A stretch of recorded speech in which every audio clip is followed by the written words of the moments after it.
Have you ever heard of the Reconstruction era?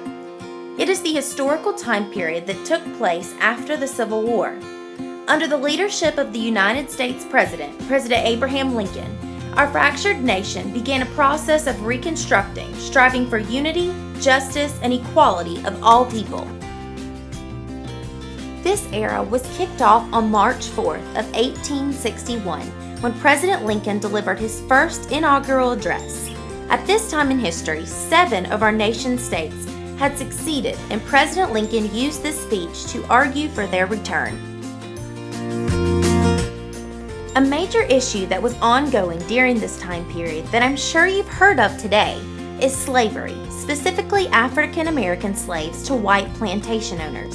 However, during the Reconstruction era, on September 22, 1862, President Lincoln addressed the United States with a proclamation to free African American slaves and make all men equal by law.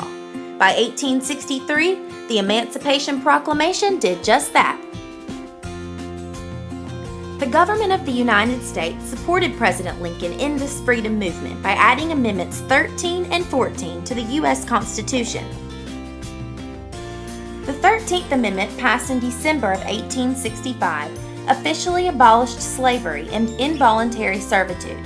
Then, in July of 1868, the 14th Amendment passed, granting citizenship to all persons born or naturalized in the U.S., which included former slaves recently freed.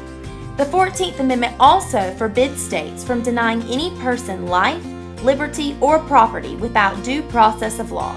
That means that all men, both black and white, now had equal established rights by law. Have you ever wondered how slavery truly ended? What does it really mean to experience freedom? In 40 Acres and Maybe a Mule, Henrietta Robinette uses a historical fiction story to portray a very realistic experience of injustice during our country's era of Reconstruction. This story takes place post-Civil War and begins during the days that slaves first discovered their freedom by law. Gideon, a very strong-headed and brave older brother, persuades his younger brother Pascal and Pascal's good friend Nellie to escape from Master and search for their freedom. During the beginning of the Reconstruction era in 1865, blacks were freed by law, but the plantation owners, the white masters, rebelled against President Lincoln's new rulings and kept their slaves captive. Gideon, Pascal, and Nellie refused to live another day threatened by Master in his whipping tree. Therefore, they set off after dark on the road to freedom. After weeks of traveling hundreds of miles to the south by foot, avoiding night riders, black codes, and mass murdering sessions of escapee African Americans, Gideon finally led their family to opportunity. The Emancipation Proclamation is the national document that freed the slaves and promised them equal rights to land and cultivated production.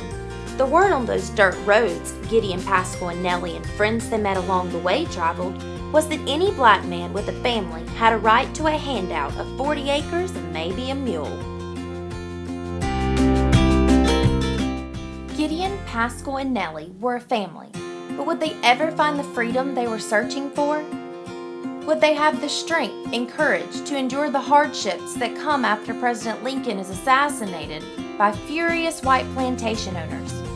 Would equality ever be established, or justice earned for those adventurous ex-slaves? Guess you'll have to read 40 Acres and Maybe a Mule by Harriet Gillum Robinette to find out.